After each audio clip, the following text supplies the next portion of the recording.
Welcome one and all to yet another juicy, sizzling, extra spicy, but also ice cool Kings of War battle report. Goblins versus Undead in the Frozen Wastes. Now this is a 2,600 point game, and we are in the Raze scenario, which is one of the slightly more complicated scenarios, and one of the more recently added ones as well. So, just to show you that no expense has been spared, there's also a picture of the scenario description here. So one objective in the centre, and then each player will place 3 on their opponent's side, 6 inches from the centre, and if you control the ones on your opponent's half from turn 2 onwards, then you can remove them and score a victory point, and then you can also score a victory point if you hold the central objective at the end of the game. So that can act as a bit of a tiebreaker sometimes. Okay, diving straight in, and look at that setup you've got there. So the lists, you will have seen both of these in the previous 2 battle reports. In the previous one, you would have seen the Undead list I'm facing here. I took them on with my Undead last time. Now it's the Goblins' turn, and the Goblin list is the same as the one from the battle reports before that one. But I'll go through it anyway, in case anyone didn't see those, or in case you've forgotten. So, before I go through the lists actually, look at the objective setup there. So, my opponent is going to try to claim objectives mostly on my right-hand side. This one furthest over to the left is nowhere near the edge of the table, whereas I've got 2 to go for over on the right and 1 way out on the left. Now, is that a ploy, that one on the left? I'll give you a clue. Yes, it is. And obviously the one in the centre isn't going to move, but in terms of terrain, we've got a pretty even setup. There are 2 small height 4 forests in the middle, a couple of height 2 hills, some difficult flat terrain, some snowy fields, and there are a few obstacles out there as well. So let's go through the list and I'll tell you what my overall battle plan is. Okay, so we've got a regiment of Fleabag Sniffs there, all the way on the flank. That's where they usually go. They're usually one of the first units I put down because it's very predictable, so I might as well just get them out of the way. They're very handy on the flank, and Cuslow and Madfall is out there as well. I don't want him too close to the bulk of the action because he's going to be putting -1 to the nerve of anything nearby, including my troops. So he's a useful little flanker as well. Then we've got a regiment of more beasts, 2 hordes of trolls, and these ones in particular, the one at the back there has the Blessing of the Gods upgrade, and the one on the right, on the front line, I believe has the Chalice of Wrath. So these are the fighty trolls. And then there is a troll bruiser next to them, and this one doesn't have any upgrades. So this, again, trying out the more expensive upgrades on trolls. We'll see how it goes. We've got a Mincer right in the middle, staring straight down at the middle objective. Would be a handy unit to hold that with, maybe at the end. We've got a Giant. Obviously, putting the Giant in line with the forest is a plan because he won't mind charging into or out of that forest. And then Grogger's Goons next to him as well, because they're, with their high nerve, if they can position themselves behind or next to the forest, they can potentially force enemy units to charge them through that piece of difficult terrain there, which makes them even tougher to take down with their regeneration as well. Behind them, we've got 3 War Trombones and a Flaggit with the Diadem of Dragonkind, and the Wizard. And the Wizard has Critter's Call, and he's on a Fleabag, as well as his default Lightning Bolt. So we've got a big shooting block behind there, mostly short range though. And then in the piece of difficult terrain, we've got a Bigot. He is on a Fleabag, and he's got the Blade of Slashing, which will make him handy for taking out war machines, which is why he's positioned there, because he's directly opposite the lone enemy war machine. And then Harambe the Bruiser next to the Bigot, and the Staying Stone is the item there. Then we've got another Troll Horde just dipping its toe into the difficult terrain there. This one has the Dwarven Ale. And then right in the corner, we've got another unit of Sniffs, another regiment of more beasts, and another horde of trolls. This one with the...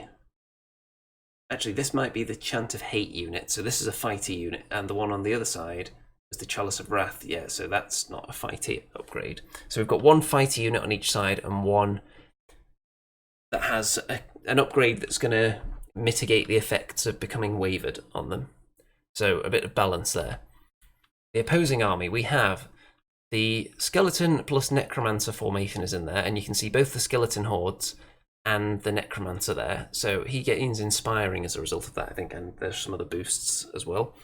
The Alona formation is also in there. You can see Lady Alona in the middle of the line there with one of the Soul Reaver regiments behind the skeletons. Then there are some wights behind the other skeleton horde.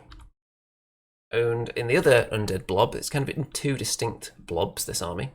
There's a standard bearer with the diadem of dragonkind, some more wights, the other regiment of Soul Reaver infantry, and a skeleton regiment, a cursed pharaoh with blizzard, and then there are two troops of mummies at the front there. So, of course, undead don't mind too much deploying in and around difficult terrain because most of them can't move out the double anyway.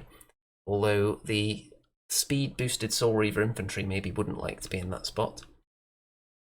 And just to give you the wide shot again, so I can explain my strategy here. So, all my opponent's targets, everything that my opponent is going after, is pretty much on the right-hand side. And I've got two of my objectives there.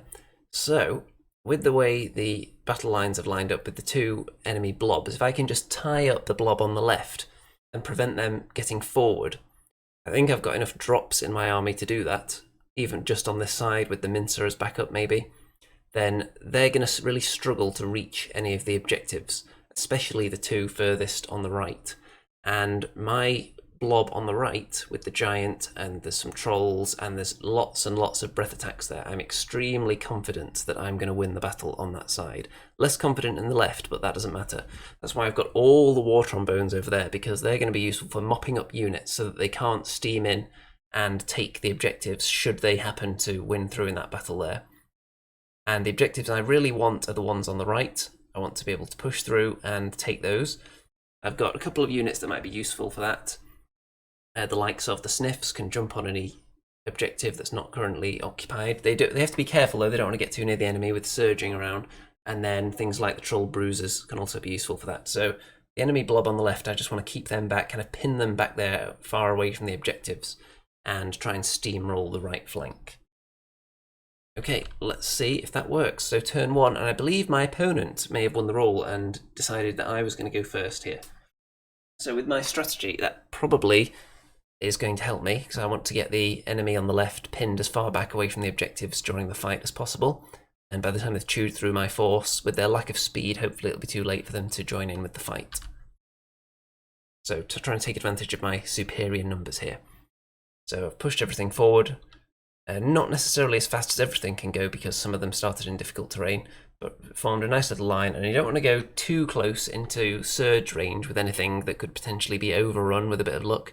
So hanging any individuals back. And the things that I've got to within range are things I don't really care about. If they want to surge something into some more beasts, that's okay with me.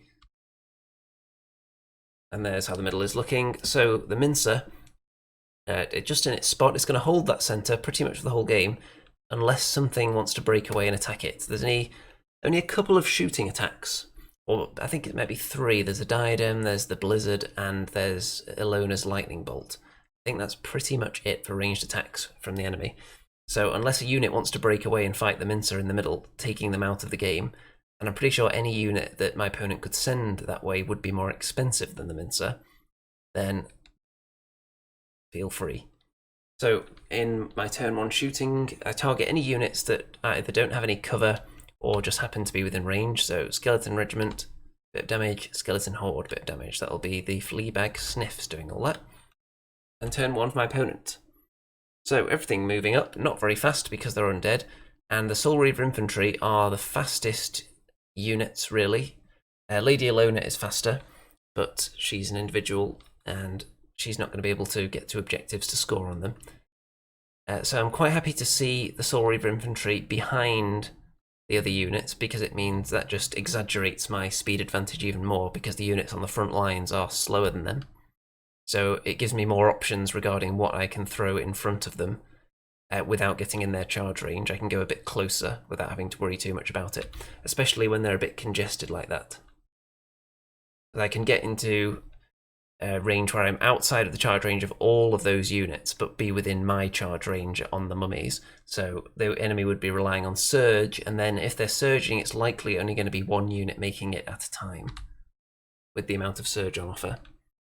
And it's a little bit spread out as well because the Necromancer's over there, and over on the left is the Pharaoh and the Standard Bearer. I don't think the Standard Bearer has any surge. And Ilona doesn't want to be surging things. I do think she has a bit though. So what does she do with the Lightning Bolt? 1 damage on Grogger's goons. Well, why not? Might as well start chipping away at something. Even if it's a unit that can regenerate if you've got no other viable targets.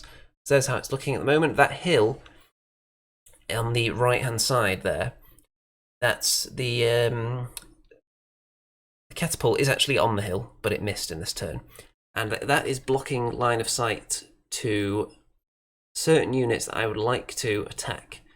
For example, the Necromancer up there, with his Surge, I wouldn't mind casting maybe Critter's Call on him, so he wasn't able to Surge for a turn. That would give me more options for getting in position with units and not having to worry too much about flank attacks. But he's hiding behind the hill at the moment, and we'll see if that hill comes into play blocking line of sight. Turn 2. For the Goblins, we've got a double charge on the Skeleton Horde with the More Beasts and the Trolls. I'll just show you where they were. You can see over on the right-hand side there, the unit on the hill. Now, because I'm charging up there, you can see that the Skeleton unit, the Skeleton Horde to the left of the hill, potentially they could end up with a charge on someone, but the Trolls are not actually on the hill, so they can't be seen across there. However, they can still potentially have a Skeleton Horde surged into them with a good roll, so I've thrown the Giant in there just to completely box them in, because not only does it block in the Horde, stop them attacking anything else, it also ties up the Soul Reaver infantry back there as well, because there's no way the Skeletons can move far enough to one side to allow the Soul Reaver infantry to get past and attack the Giant. So they're a bit stuck for the moment. Sometimes it's possible to get a little bit too close or a little bit too central behind wider units in front of you. It's okay if you're facing multiple units that are going to wipe you out, like for example those Wights, but even there, the fact that I haven't killed the Skeletons, those Wights might be a bit limited as well. It might be difficult for them to get into combat in the next turn. You can see everything else moving up. Harambe is hiding from Lady Ilona, and the only thing I'm presenting to Ilona, there's the Giant, which I wouldn't mind, and there's Grogger's Goons, which I definitely wouldn't mind because she's probably incapable of killing them in one hit. Near enough. And then I would have lots of options around there to attack her with.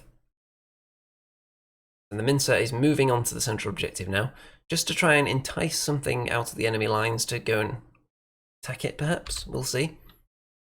And over on the left-hand side, we've got Cuzlone Madfall has moved up to block enemy units in because they stayed out of his charge range. And the Troll Bruiser charged into one of the front units of mummies. And you can see there, I believe the Troll Horde killed the other troop of mummies there. Let me just go back and check on their position to make sure I've got this right. So we're not going to wind back too far. Yeah, there we can see that. So I think it may have been the Trolls and Cuzlo actually charged into that mummy troop. So what Cuzlo did was hold his ground there in the difficult terrain, and the Trolls decided to go backwards a bit because there would have been options possibly for flank charges or surges, and Cuzlo going forward, he's blocked in the Soul Reaver infantry. They don't have space to fit through the gap to get to my Trolls unless the mummies move sideways and do not countercharge the Bruiser. So that would be a very questionable decision though. Okay, so there's a nice wide shot, and it's going well so far. You can see my sniffs are just poised. The objective I'm looking at on the left there, the Skeletons are in front of it, so I don't just want to go and claim it straight away and sacrifice a unit. I think I will be able to get that objective with weight of numbers at some stage, because the only unit that's near to it protecting it that can actually contest it are the Skeleton Regiment. And I think I've got a lot around here that could kill them. So next turn is when I'm thinking I'm going to pounce on the Skeletons and try and take them out and take that objective. Turn 2 for the Undead. So Soul Reaver infantry couldn't fit through the gap, and the mummies were desperate to countercharge, so they decided to team up with the Skeletons and take out Cuzlo. And the mummies there countercharging the Bruiser. Skeleton Horde on the right flank, as I look at it, countercharge the more beasts, which is probably a decent option because either way they're not going to leave enough space for the wights to get in there, and they've got more chance of killing the more beasts. Ilona attacks the bigot who attacked the catapult last turn. I don't think I mentioned that, but he did, to just stop it fighting for a turn. Stop it launching any deadly skulls. So I'd expect the bigot to get killed there. And look at this. Blizzard from the Cursed Pharaoh actually takes out the sniffs there. Up to 6 damage, and they are toast. Dead. In the middle, the Mincer gets killed as well by the Diadem of Dragonkind on the Standard Bearer. He moved into a position where he could see into the Mincer's flank and managed to flame it to death. So the Bruiser doesn't take too much damage from the mummies. Cuzlo is of course dead, but now I'm going to have some juicy charges there. And this is a mistake here from my opponent. Not rules-wise, but tactically I think it's a mistake. Moving the Soul Reaver infantry forward, overrunning, because look at that position there. All you want to do with them is just turn them on the spot so that they're not going to get flank charged by anything. However, doing this is going to result in a Troll Bruiser to the flank and a Troll Horde in the front, which is probably going to be enough to kill that unit. So that's a very expensive unit there. That's part of a formation as well, and they are going to get killed horribly. The more beasts don't even die there, so that's not going to end well for the Skeleton Horde. Ilona does a little bit better though and kills off the bigot on the hill. So that's how that's looking at the moment. Ilona is out in the open now, and I've got all my War Trombones down there ready to go after her if they're in range. And the giant is not taking much damage from the skeletons right now. So there's the wide shot, and it looks like the plan is working so far, getting the enemy left flank just tied up there, miles away from all the objectives I care about. And the objectives on the right are looking very doable at this stage for me. So turn 3, and look at that. So double charge again, more beasts and trolls back into the Skeleton Horde, kill them, and there was an objective there as well, which I'm now going to claim. I think previously I wasn't claiming it because that horde may have been partially in range of it as well. And over here. So Grogger's goons have joined in with the giant on the Skeleton Horde now, with Harambe just chilling out behind.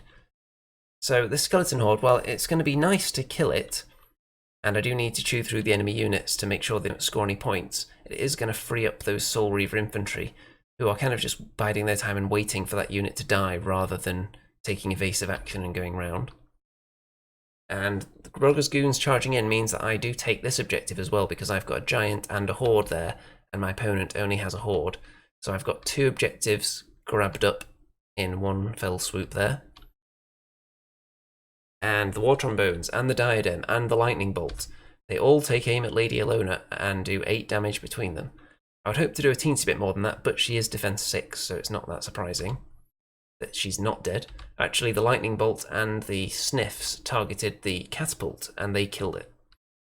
So that's nice. However, on the left flank, more beasts. They were going to use this turn to go and try and eat the skeletons and claim the objective, but they rolled a 1 on their yellow-bellied. Wow, wow, wow. So they're too Moorish, and they're just chilling around grazing instead. However, it went a bit better here, as I showed you that flank that was opened up from the Soul Reaver infantry.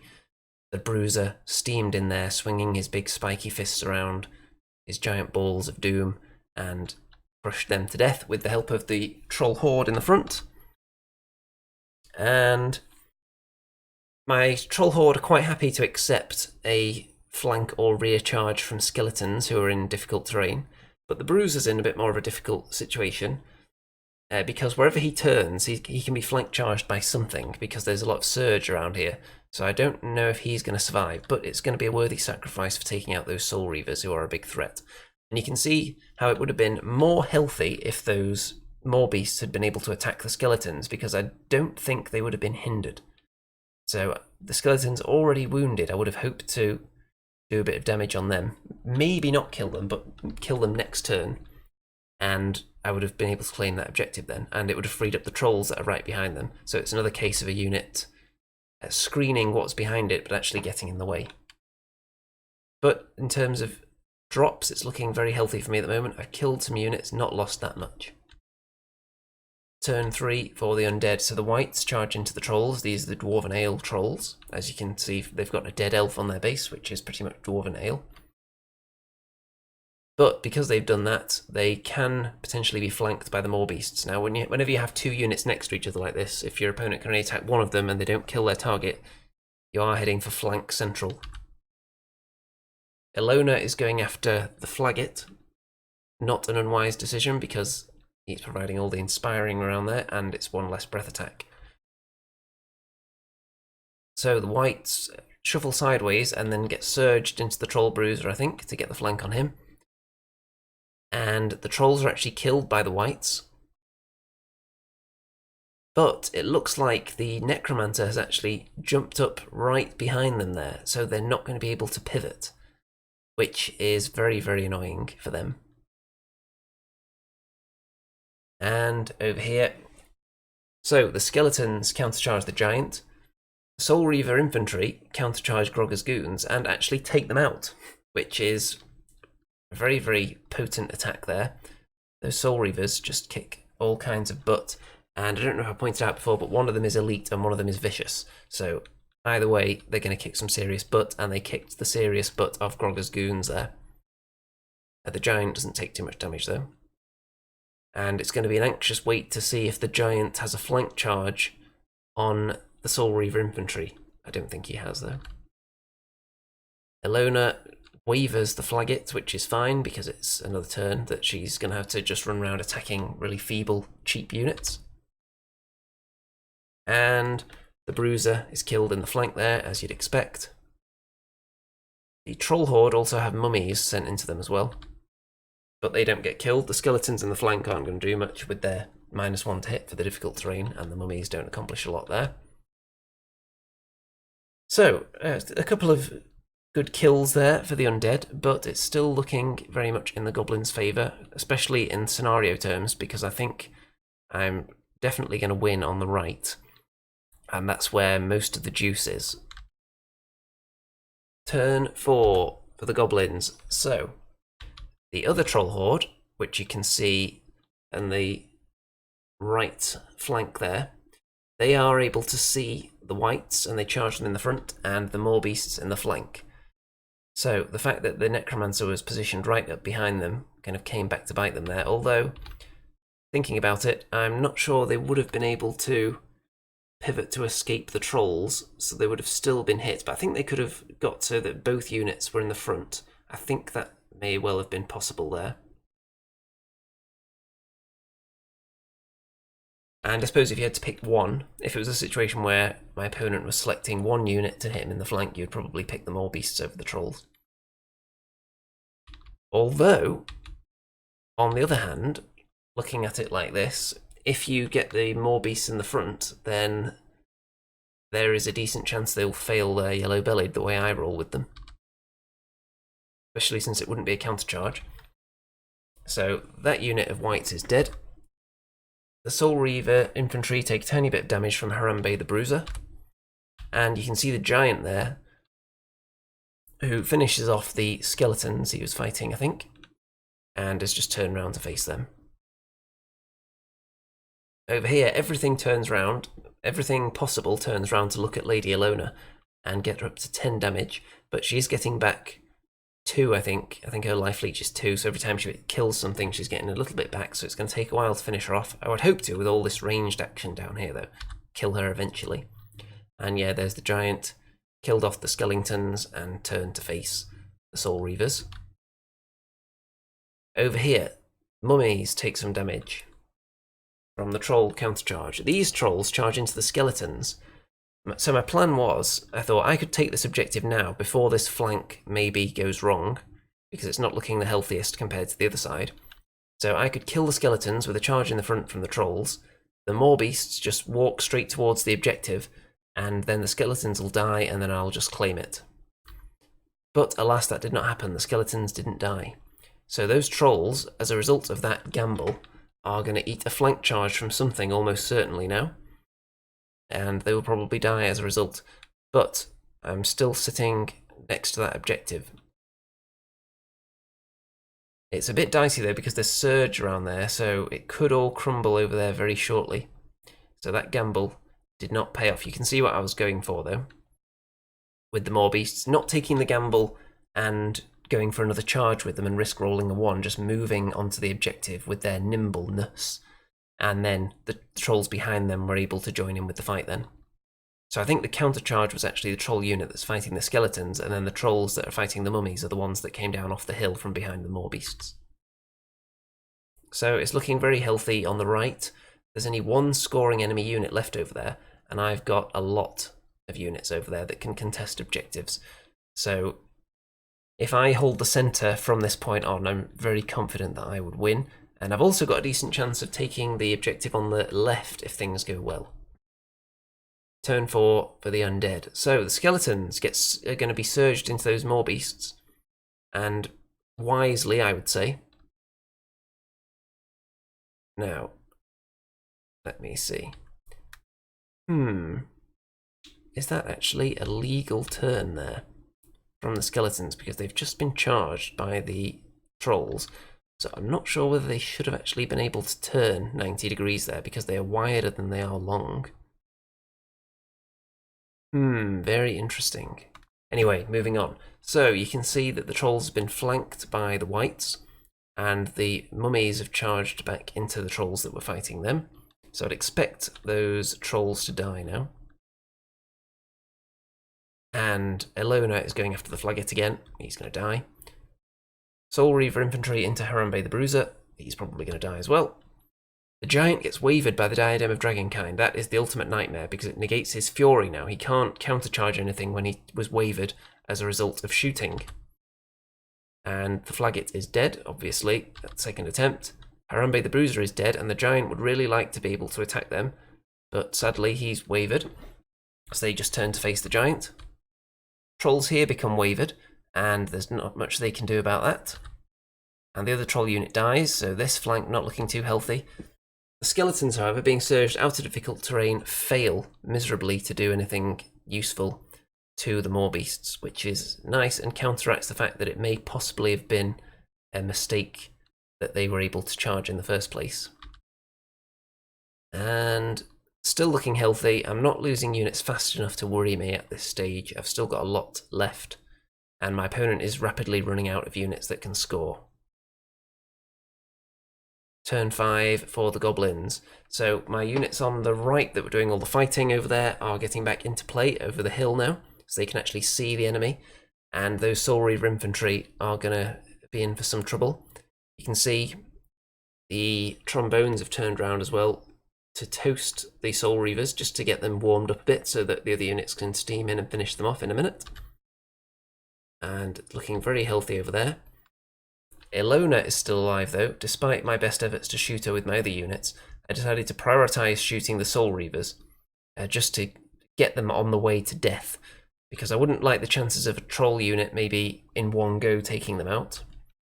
But if they're already damaged, then there's a decent chance. And Elona can only kill one thing a turn, so I mean, what's the worst she's going to do? Kill a war trombone that can't even score? Neither can she.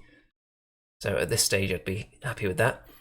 The more beasts countercharge the skeletons and just munch on their bones and grind them up and turn them into bone dust.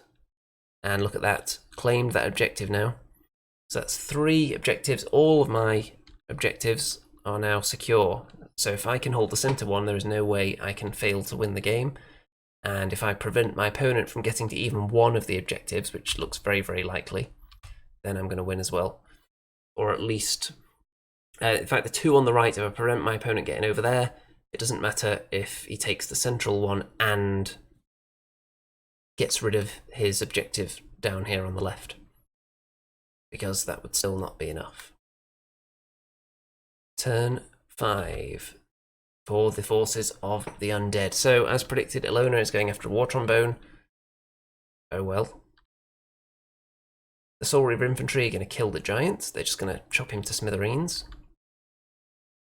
Mummies into trolls, and the whites have decided at this point they're going to start heading off towards objectives, because we are playing a scenario here, and you can see my opponent and those wild untamed hands have knocked over a tree there. Despite the fact that I've weighted them by sticking coins to the bottom, people still managed to knock them over. Isn't that amazing? And look at that. The Diadem of Dragonkind gets another victim. It's already killed the Mincer, and now it's killed a War Trombone, and it also heavily damaged and wavered the Giant as well. So that one unit could actually be getting some serious work done in terms of the final result here. We'll see though. So 2 Trombones down in this turn. Not too concerned though, because Ilona, despite the fact that she is life leeching, I think I've still got enough to shoot her down. And look at that, the giant is just sliced up into a billion pieces by the Soul Reaver infantry. The mummies take out the trolls there with a 6/6. Wow, wow. And there's nothing around there to inspire them either. So I've got my more beasts over there who, their only job now would be to maybe slow down those units to stop them chasing after my objectives. And there's how it's looking. And I'm fairly satisfied with the positioning of all my units at the moment. There's more beasts still in position to affect the game with the trolls dead. And over here I've got a chance now to do a multi-charge on those Soul Reavers with the trolls and the more beasts, assuming they pass their yellow-bellied test. Turn 6 for the goblins. And look at this. The more beasts steam into those mummies, and they don't do that much damage, but with a nice, impressive nerve roll of 11, which presumably I got twice, they are toast. Now, I'm not sure that's going to affect the game too much, because those units are a bit inconsequential at this stage. It's all about the whites going for objectives over there. And here the Soul Reaver infantry are dead after this double charge, so the more beasts obviously passed their yellow-bellied this time. And there's how it's looking. So my opponent only has 1 unit left that can score. And let's see, is it even possible to get a draw out of this game now? I'm currently 3 points to 0 up. My opponent would have to claim 2 objectives in maybe 2 turns and also claim the centre. I don't think that's looking very possible at the moment. But the score can be brought closer, definitely. So turn 6 for my opponent. The whites are steaming towards one of the objectives. The Pharaoh has thrust itself in front of the more beasts to pin them in place a little bit. But they are nimble, so I think that they would be able to probably scoot round if they actually want to. Except they're dead. So being nimble doesn't help you much there. It may allow you to kind of zigzag into the afterlife a bit quicker. So these whites have picked up one of their objectives now, so that makes the score 3-1. But the chances of them claiming another one are a little bit slim at the moment. We do get turn 7 though. And trolls are just camping on the middle objective, because why not? And the wizard, the only reason he's moved there is so he can cast his lightning bolt and try and take out a unit with a bit of luck, because there's nothing else for most of the units around there to do. Nothing left to fight over there. And look at that, teensy bit of damage on the whites. And I think these more beasts wanted to charge one of the characters as well, except they failed the yellow-bellied. So turn 7 for the undead. And the whites want to take an objective. They don't want to go after the trolls, because they don't fancy their chances of killing them in one go. They just want to be surged repeatedly towards the other objective to try and just score an extra point. If it was in tournament conditions and there were extra points available for the victory points you achieved during the game, then that would be a valuable strategy there.